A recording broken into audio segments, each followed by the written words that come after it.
오늘은 예수님의 십자가에 나타난 하나님의 사랑에 대한 말씀을 나누고자 합니다.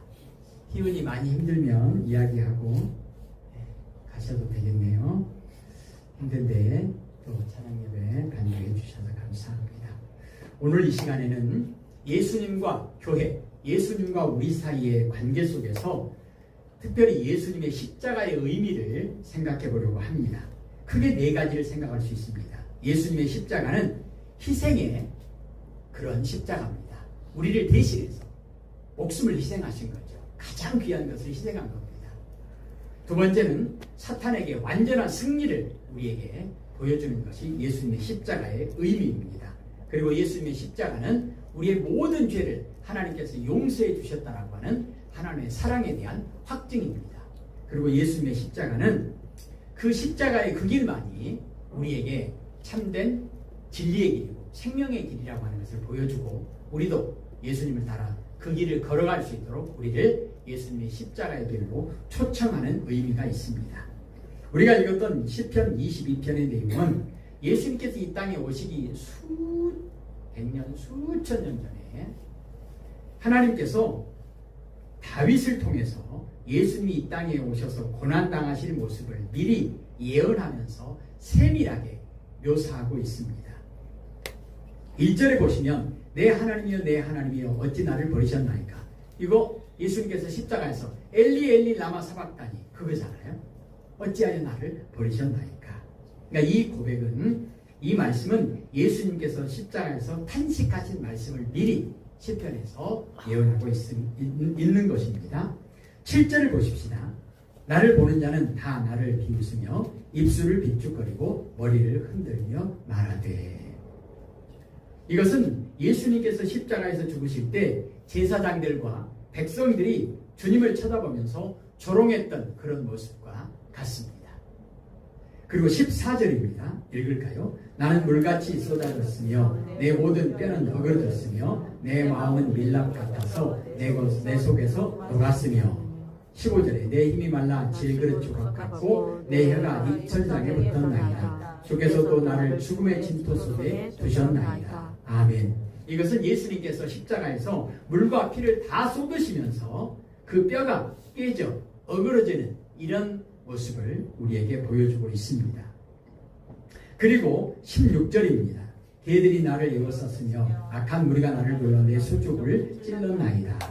17절이요. 내가 내 모든 뼈를 셀 수 있나이다. 그들이 나를 주목하여 보고. 18절이요. 내 겉옷을 나누며 속옷을 제비 뽑나이다. 아멘. 이것도 예수님께서 십자가에서 당하신 고통당하신 그 모습을 옆에서 지켜보던 자들이 고백했던 그런 내용들입니다. 이처럼 시편 22편에서 예언하신 그 모습 그대로 예수님께서 고난을 당하신 것입니다.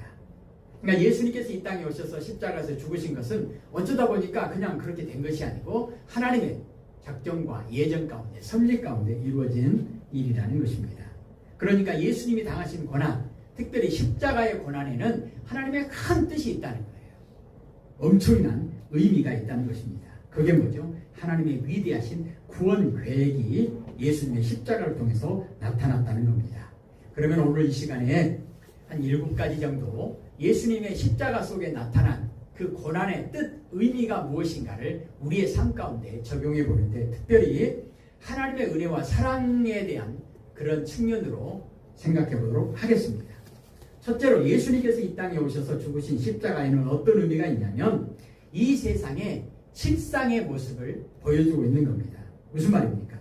죄가 가득한, 어둠이 가득한 그런 세상이었다는 것입니다.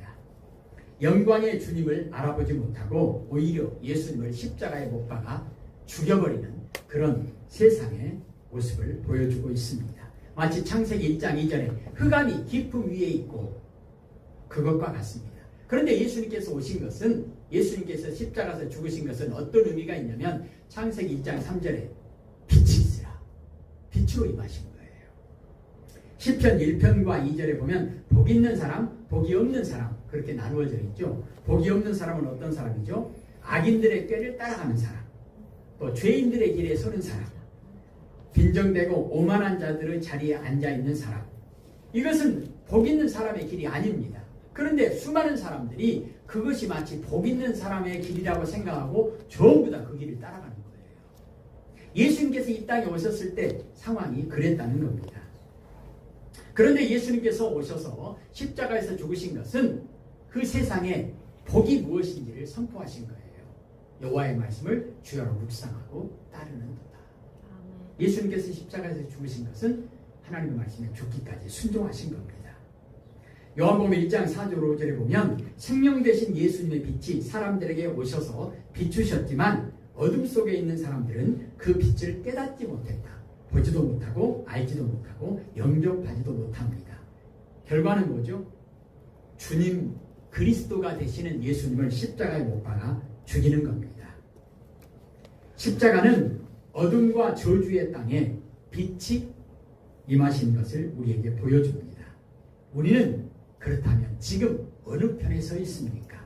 여전히 흑암 가운데 있는 애굽에 서 있습니까? 아니면 빛 가운데로 나아가는 가나안에 서 있습니까? 우리는 애굽 백성입니까? 아니면 하나님의 백성입니까? 예수님을 십자가에 못 박으라고 죽이라고 외치는 적그리스도의 자리에 있습니까? 아니면 예수님처럼 하나님의 말씀에 순종하는 예수님의 제자의 자리에 있습니까? 시편 1편처럼 복이 없는 사람들의 편에 서 있습니까? 아니면 1편 2절처럼 복이 있는 사람들의 편에 서 있습니까? 복이 있고 없고를 결정하는 게 뭐죠? 하나님의 말씀을 듣는 자인가? 하나님의 말씀을 듣지 않는 자인가? 우리는 하나님의 말씀을 듣고 있는 이 자리가 복 있는 자의 길이고 바로 예수님께서 십자가를 지고 이 땅에 오셔서 이루신 하나님의 구원의 역사의 확실한 증거가 됩니다. 아멘. 이 예배가 그런 의미가 있다는 거예요. 예수님의 십자가가 아니었다면 교회가 그리고 예배가 있을 수 없습니다. 오늘 우리가 이 교회를 통해서 하나님께 예배를 드리고 있다고 하는 것은 예수님의 십자가가 이 땅에 빛이 있으라 선포하시고 하나님의 구원의 역사를 이루신 확실한 증거요 열매인 줄로 믿습니다. 아멘. 그렇다면 예수님께서 이 땅에 오실 때도 그렇고 지금도 동일하게 죄는 이 세상에 관영한 그 상태를 계속 유지하고 있습니다. 그런데 예수님께서 죄악된 세상에 진노의 그런 어둠의 세상에 오셔서 십자가를 지셨다고 하는 것은 하나님의 은혜라고 하나님의 사랑이라고 성경은 우리에게 증언합니다. 우리도 본래 어둠과 진노의 자녀였고 소경이고 어리석은 자였는데 오직 하나님의 은혜와 사랑으로 예수님의 십자가의 그 보혈의 공로로 우리가 예수님의 십자가에 못 박는 죄악된 세상 편에 서 있지 않고 오히려 영광의 주님을 바라보고 경배하고 찬양하며 순종하고 예배하는 자리에 서 있게 하신 것이 바로 예수님의 십자가를 통해서 이루신 하나님의 구원의 역사입니다. 그 구원의 역사로 오늘 우리가 이 자리에 있습니다. 그러니까 우리가 오늘 오전에 말씀한 것처럼 야베스와 같은 그런 사람들이 하나님의 은혜로 귀중한 자로 하나님께 인정받는 자로 오늘 우리가 이 자리에 있다는 것입니다. 예수님의 고난의 뜻은 하나님의 사랑으로 요한복음 3장 16절 말씀처럼 예수, 임마누엘 그 이름을 통해서 구원의 길을 열어주신 것입니다. 오늘 예수님의 십자가의 그 은혜를 힘입어서 우리가 마태복음 16장 16절 말씀처럼 주는 그리스도요 살아계신 하나님의 아들이십니다 고백하며 주님의 몸된 교회가 되어서 하나님께 찬양과 경배와 영광을 올려드리는 하나님의 구원의 역사를 마음껏 기뻐하는 이 자리, 마음껏 찬양하는 이 자리에 있음을 고백하고 하나님께 영광을 돌립니다. 아멘. 예수님의 십자가의 의미는 죄악된 세상에서 오늘 우리를 빛으로 생명으로 인도하시는 놀라운 구원의 역사를 하나님께서 이루셨다고 하는 것을 보여주는 것입니다. 두 번째로 예수님의 십자가는 오늘 우리에게 어떤 의미가 있는가? 승리요, 승리. 예수님의 십자가가 어떤 의미로 이어집니까? 어디서 끝납니까? 그대로 끝납니까? 아니요. 부활로 이어지죠. 부활이 뭐예요? 죄와 사망 권세를 이기신 하나님의 승리, 예수님의 승리를 보여줍니다. 그런데 그 승리의 혜택을 누가 받았느냐? 로마서 5장 8절에 보면 우리가 아직 죄인 되었을 때에 예수님께서 죽으심으로 그리고 끝났습니까? 아니요. 다시 살아나심으로 하나님의 사랑을 확증하셨다. 우리는 더 이상 죄와 사망 권세에 짓눌려 있는 죄의 종이 아니라는 것입니다. 그러면 하나님의 자녀의 권세를 우리에게 허락해 주셨다는 겁니다. 어떻게 해요? 예수님의 십자가를 통해서입니다. 예수님께서 죄와 사망 권세를 이기시고 부활의 영광으로 들어가셨습니다. 그 예수님께서 우리의 구세주가 되시고 우리의 주님이 되시고 목자가 되시고 우리의 길이 되시고 우리의 빛이 되십니다. 로마서 4장 25절에 예수님은 우리가 죄를 지은 것 때문에 죽임을 당하셨고 우리를 의롭게 하시려고 다시 살아나셨습니다. 이렇게 고백합니다. 세 번째로 예수님의 십자가는 우리에게 어떤 의미가 있습니까? 하나님의 공의로우심과 죄의 무거운 대가를 보여준 것입니다. 죄의 싹은 사망입니다. 로마서 6장 23절입니다. 죄의 대가는 죽음입니다. 그런데 우리 모두는 다 죄의 대가를 우리가 치러야 합니다. 죽음으로 치러야 합니다. 그런데 예수님께서 내 대신 우리의 죄값을 치르셨습니다. 그래서 예수님의 십자가는 희생의 의미가 있습니다. 가장 귀한 것, 목숨, 생명을 우리를 대신해서 희생하셨습니다. 로마서 3장 25절에 예수님께서 화목 제물이 되셨다. 로마서 4장 25절에 우리가 죄 지은 것 때문에 예수님이 죽으셨고 대신 죽으신 거예요. 우리를 의롭게 하시려고 다시 살아나셨다. 로마서 5장 8절이요. 우리가 죄인 되었을 때에 예수님께서 대신 죽으셨다. 로마서 5장 10절이요. 우리가 하나님과 원수 되었을 때 예수님께서 십자가를 통해서 하나님과 다시 화목하게 되었다. 이것이 예수님의 십자가를 통해서 우리에게 임신 하나님의 구원의 역사입니다. 예수님은 우리 죄를 대신해서 속죄, 구속, 속량, 화목 제물 되셨다라고 말씀합니다. 예수님께서 이 땅에 오신 목적이 뭐냐면 마태복음 20장 28절과 마가복음 10장 45절에 우리가 늘 고백하죠. 예수님께서 직접 말씀하십니다. 내가 이 땅에 온 것은 섬김을 받으려고 온 것이 아니라 섬기려고 왔다. 그 섬김의 내용이 뭡니까? 예수님의 목숨 다 바쳐서 우리를 대신해서 죽으심으로 우리를 죄에서 속량, 죄의 종로를 타던 우리를 해방시켜 주시려고 오셨다. 희생하시러 오셨다. 이것이 예수님의 십자가의 의미입니다. 네 번째, 예수님이 죽으심은 사탄 권세를 완전히 폐지하신 겁니다. 승리요. 완전한 승리. 창세기 3장 15절에 미리 말씀하시잖아요. 여자의 후손이 뱀의 머리를 완전히 짓밟아 버릴 것이다. 예수님께서 사탄을 완전히 부숴버린다는 겁니다. 어떻게 해요? 예수님의 십자가를 통해서 사탄 마귀가 완전히 멸망당하는 것입니다. 히브리서 2장 14절 15절에 사망으로 말미암아 사망의 세력을 잡은 자 곧 마귀를 없이 하시며 또 죽기를 무서워함으로 일생에 매여 종노릇하는 모든 자들을 놓아주려 하심이니. 예수님의 십자가를 통해서 우리는 더 이상 죄의 종이 아니라 하나님의 자녀로 완전한 자유를 얻었다는 것입니다. 예수님의 십자가와 부활을 통해서 모든 사탄의 악한 계획과 권세는 완전히 파괴되었습니다. 그래서 더 이상 예수님 안에 있는 백성들에게는 그 누구도 그 어떤 것도 우리에게 두려움을 줄 수 없습니다. 우리를 얽어맬 수 없습니다. 우리는 더 이상 죄의 종이 될 수 없습니다. 왜요? 사탄의 머리가 완전히 깨져버렸다는 거예요. 고린도후서 5장 17절 그런즉 누구든지 그리스도 안에 있으면 예수님의 십자가와 부활의 권세를 힘입고 공로를 힘입으면 새로운 피조물이라 이전 것은 지나갔으니 더 이상 죄의 종이 아니라는 겁니다. 보라 새 것이 되었도다. 예수님의 승리가 오늘 우리의 승리가 되었다는 것입니다. 출애굽한 이스라엘 백성들에게 더 이상 애굽의 바로 왕 소용없습니다. 애굽의 그 강력한 군대 소용없습니다. 그들의 악한 계획, 권세 끝났습니다. 왜죠? 10가지 재앙으로 완전히 하나님께서 파멸시키셨고 그리고 끝까지 쫓아오는 그 애굽의 군대도 홍해에서 완전히 수장시켜 버렸습니다. 그리고요 하나님의 백성들을 불기둥과 구름기둥으로 인도하십니다. 앞에서도 뒤에서도 그 어떤 것도 이스라엘 백성들을 공격할 수 없습니다.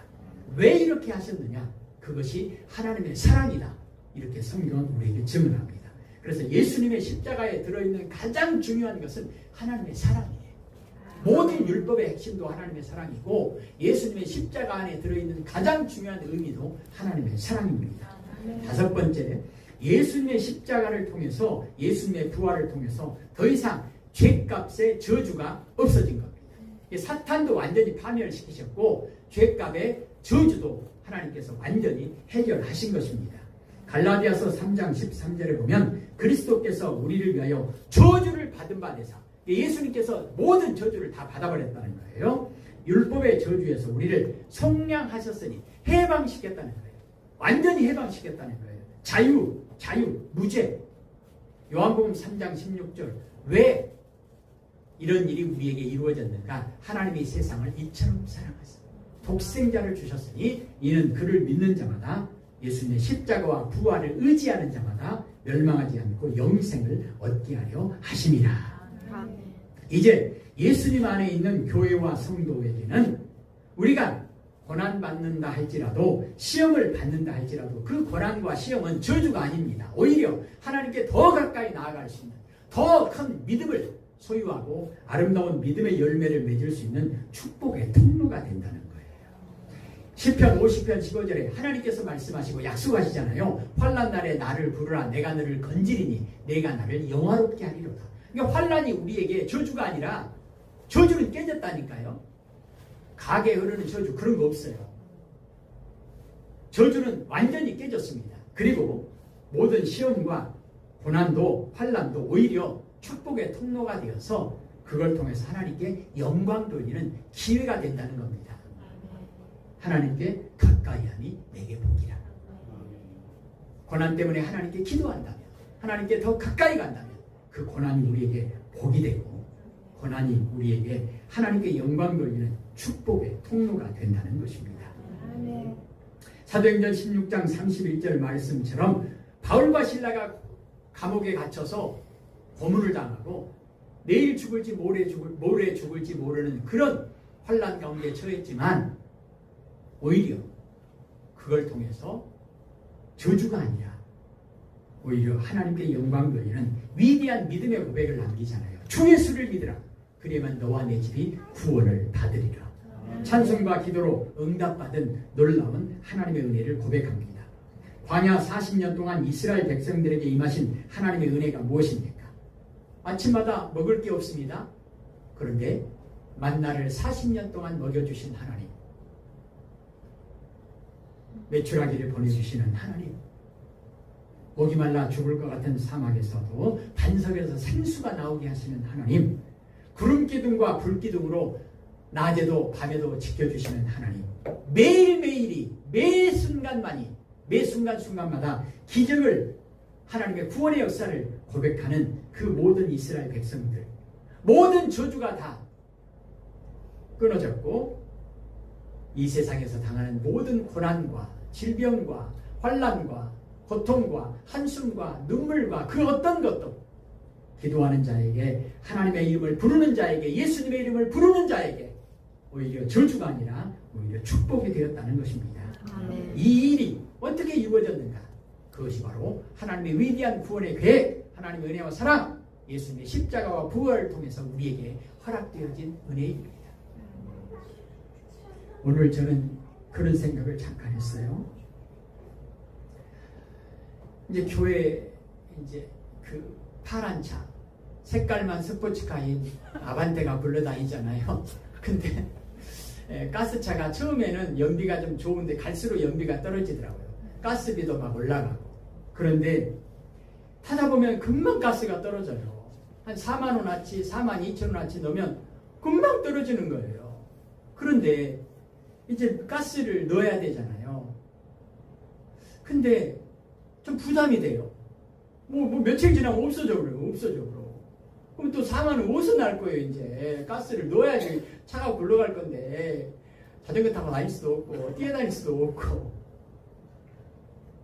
근데 어제는요, 동사무소에서 연락이 왔어요. 그 선거를 앞두고 이제 내일 모레쯤 여러분 가정으로 이제 전달될 거예요. 그 후보자들 그 있잖아요. 사진 나오고 막 써져 있고 막 나를 찍어주세요. 막 수십 장 됩니다. 그거 집어넣는 거, 봉투에 집어넣고 막 하는 거, 그거 와서 알바하라고. 그래가지고 9만 원 벌었어요.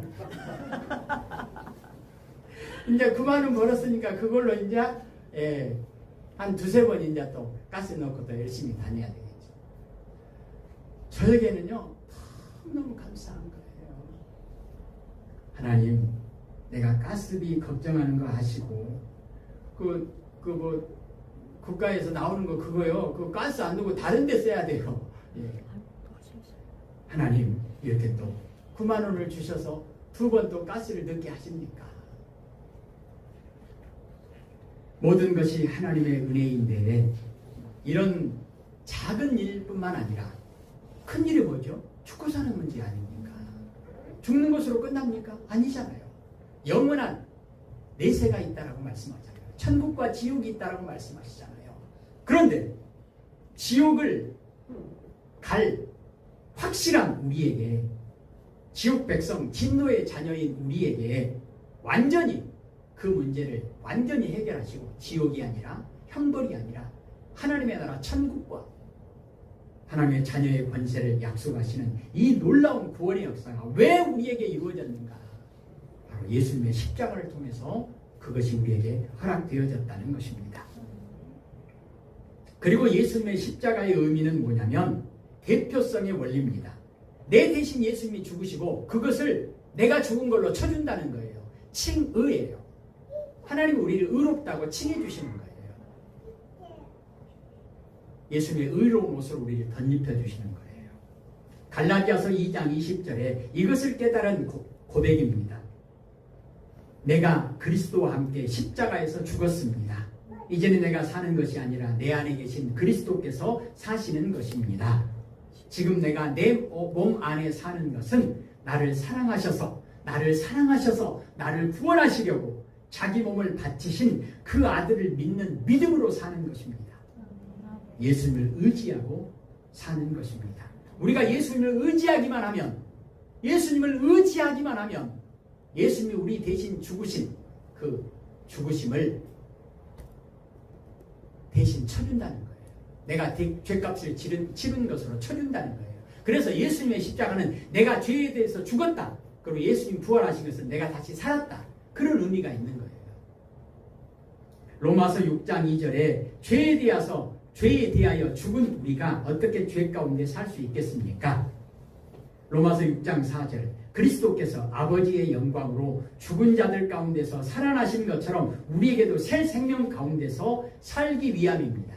예수님이 다시 부활하실 때 우리도 죄에 대해서 완전히 죽고 우리도 다시 하나님의 자녀로 살려주셨다라고 하는 그런 놀라운 하나님의 구원의 역사가 이루어졌다는 것입니다.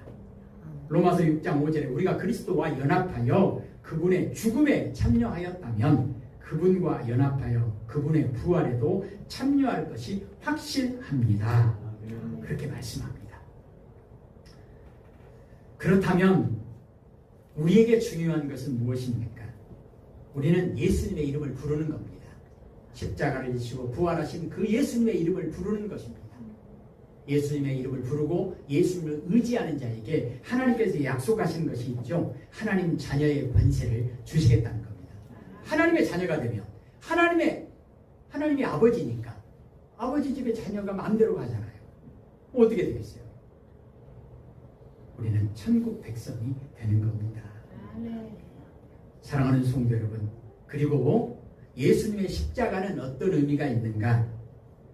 베드로전서 2장 21절에 보면 예수님의 고난의 뜻은 우리가 예수님 안에서 예수님과 함께 하나님의 자녀가 되어서 믿음의 선한 싸움을 할 수 있도록 예수님께서 본을 보여주셨다는 것입니다. 예수님께서 자기를 부인하고 십자가를 지고 죽으셨습니다. 무슨 말이죠? 엘리 엘리 라마 사박다니, 너무 이 잔이 무겁습니다. 내가 감당할 수 없습니다. 그런데 하나님의 뜻이니 하나님의 말씀에 순종하겠습니다. 그리고 죽으셨습니다. 끝났습니까? 아닙니다. 죽기까지 순종하신 예수님의 그 순종을 통해서 하나님께서는 놀라운 구원의 역사를 이루시고 죄와 사망 권세를 이기시고 부활하시고 승리하게 하셨습니다. 그 길이 진짜 생명의 길이라는 거예요. 그 길이 우리 모두가 걸어가야 할 복된 길, 영광의 길이라는 것입니다. 그래서 예수님의 십자가와 부활은 우리에게 무엇을 보여주냐면 예수님을 따르는 삶으로의 초대입니다. 이렇게 살면 된다는 거예요. 이렇게 살아야 된다는 거예요. 예수님께서 우리에게 말씀하시죠. 자기를 부인하고 십자가를 지고 나를 따르라. 그 길이 구원의 길이라는 거예요. 그 길만이 진리의 길이라는 것입니다. 예수님처럼 자기를 부인하고 죽기까지 하나님의 뜻에 순종해서 십자가를 지고 가는 길은 이 세상에서 가장 영광스러운 인생을 사는 길이라는 말씀입니다. 그렇다면 우리의 생활 속에 적용해 보면 어떻게 적용할 수 있겠습니까? 사도 바울이 고백한 것처럼 날마다 나를 쳐서 복종시키는 거예요. 날마다 내 안에서 올라오는 욕심을 십자가에 못 박는 거예요. 날마다 내 안에서 올라오는 수만 가지의 죄악들을 십자가에 못 박는 거예요. 그게 뭐죠? 회개하는 겁니다. 날마다 나를 쳐서 복종시킵니다. 죄에 대해서 죽고 의에 대해서 사는 겁니다. 그리고요, 예수님께서 걸으신 그 길, 십자가의 길, 부활의 길, 생명의 길, 그 길을 우리도 걸어가야 합니다. 어떻게 해요? 예수님을 따라서. 예수님께서는 우리에게 아주 친절하게 나를 따르라 말씀하십니다. 그리고 매일 매 순간마다 우리에게 어떻게 살아야 될 것인가를 보여주십니다. 오전에 잠깐 말씀드렸는데 그뿐만이 아니죠. 이번에 라오스에 교회를 세우고 건축하는 일, 총 2,200만 원 정도가 소요될 예정입니다. 그걸 어떻게 교회를 짓겠어요? 아무리 외국이라 할지라도 절대 못 짓습니다. 그 과정은 다음 주에 기회 되면 잠깐 말씀드리겠는데요. 하나님께서 우리에게 허락하신 그 은혜, 예수님께서는 우리에게 나를 따라와라. 부족한 저에게는 우리가 한꺼번에 하나님이 가르쳐 주시면 우리가 어떻게 다 기억하겠어요? 내년 것까지 그냥 한꺼번에 딱 가르쳐 주시면 어떻게 기억하겠어요? 조금 전에 말씀드린 것처럼 출애굽한 이스라엘 백성들에게 한꺼번에 그냥 1년치 만나, 1년치 식사, 쌀 쏟아 부어주시면 그거 썩어버리잖아요. 그 다음날 되면 썩어버립니다. 어떻게 되겠어요? 그러니까 어떻게 하면 되겠어요? 매일매일 걸음마다 하나님, 라오스의 교회를 건축하는 거 하나님의 뜻이 맞습니까? 저에게는 하나님께서 이 사람을 통해서 저 사람을 통해서 이런 사건을 통해서 저런 사건을 통해서 그래 거기까지. 그 다음에 하나님 얼마를 보내야 됩니까? 또 말씀하시는 거예요. 또 거기까지. 언제 광고를 해야 됩니까? 또 말씀하시는 거예요. 거기까지. 주의 말씀은 내 발의 등이요 내 길의 빛이로다. 하나님께서 다 간다. 우리 아이들 걸음마할 때 이렇게 한 발자국. 제가 아는 어떤 분이 절대로 교회 나올 사람이 아닌데 뇌졸중으로 완전히 다 죽었다가 살아난 사람, 절대로 교회 안 나올 사람이었는데 자기 발로 교회를 나왔어요. 그래가지고 고백하는 내용이 뭐냐면 도저히 하나님의 그 부르심에 순종해서 따라가기 어려운데 그 비유를 이렇게 들더라고요. 한 4살, 5살짜리가 엄마를 따라서 이제 장애를 갑니다. 그런데 유모차도 없고 업을 수도 없어요. 왜냐? 2살짜리 동생이 엄마 등에 있으니까 업을 수도 없어요. 그 다음에 엄마 머리에 손에 이 시장에 가서 팔아야 될 그 짐들이 많아가지고 안아줄 수도 없어요. 그래서 그냥 엄마 치마를 잡고 쫄쫄쫄 따라가야 돼요. 4살, 5살짜리가. 근데 4살, 5살짜리가 너무 멀어요. 버스 타러 가는 그 길이 너무 멀어요. 10리, 15리나 돼. 그러니까 좀 따라가다가 나 못 가 그러고 막 땡깡을 부리는 거예요. 그럴 때 엄마가 다 왔다. 조금만 다 왔다. 한 발짝만 다 왔다. 그렇게 또 한 걸음, 그렇게 또 2걸음, 그렇게 한 발자국 앞으로 나아갈 수 있도록 하나님께서 인도해 주셔서 우리 교회도 사실은 그런 거 아닙니까? 20년 동안 한꺼번에 하나님이 필요한 거 다 한꺼번에 주시고 한꺼번에 어떻게 걸어가야 될지 길을 다 보여주시고 가르쳐 주신다고 해서 되겠습니까? 아니에요. 김종동 목사님도 마찬가지겠죠. 한 걸음 한 걸음 걸어서 하루하루, 한 달, 두 달, 1년, 2년, 그래서 20년 여기까지 온 거예요. 지금까지 그렇게 인도하신 하나님께서 앞으로는 어떻게 하시겠습니까? 마찬가지죠. 오늘도 우리의 발걸음걸음마다 하나님이 말씀으로 등불 비추시고 어디로 가야 할지 말씀으로 빛을 비추셔서 인도하실 하나님께 영광을 돌립니다. 아멘. 기도하십시다. 하나님 아버지, 예수님의 십자가와 부활을 통해서 하나님이 우리를 얼마나 사랑하시는지, 하나님이 우리를 향해서 얼마나 위대한 구원 계획을 가지고 계시는지 하나님 깨닫게 하여 주옵소서. 그리고 한 걸음 한 걸음 하나님 말씀에 순종할 수 있도록 예수님을 따라 구원의 길, 진리의 길을 걸어갈 수 있도록 우리를 붙들어 주옵소서. 지금까지 그러셨던 것처럼 앞으로도 하나님의 은혜와 사랑 가운데 살아가게 하실 줄로 믿고 하나님께 영광을 돌립니다. 예수님 이름으로 기도합니다. 아멘. 찬송가 315장입니다.